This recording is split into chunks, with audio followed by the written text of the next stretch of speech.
Alright, mga master. Panibagong pasyente na naman, mga master.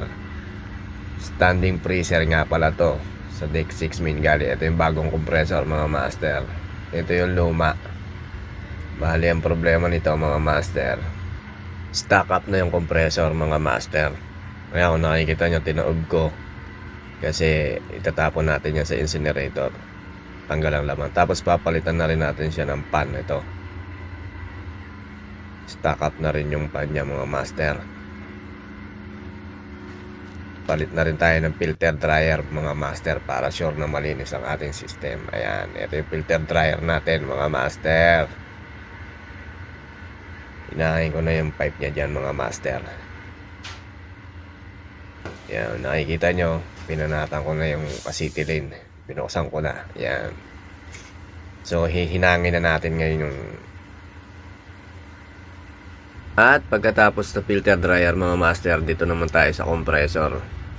Hinangin ko yung elbow niya para maganda yung ano natin, linyada sa mga tubo.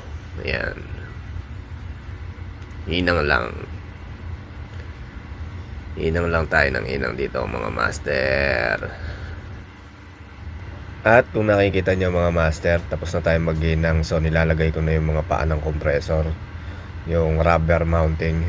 Yan, sinusuksok ko na sa mga butas niya. At ito na, mga master, na ilagay ko na sa frame niya yung compressor natin. So nahinang ko na rin to, mga master. Kakargahan ko na rin siya ng nitrogen, mga master, para makita natin kung may leak ang gawa natin, yung mga hinang. So ayun na, mga master, kinargahan ko nga pala siya ng 6 bar, mga master. Yan. Pagkataas nito, master, dadalhin ko na to dun sa gali, sa Deck 6 main gali.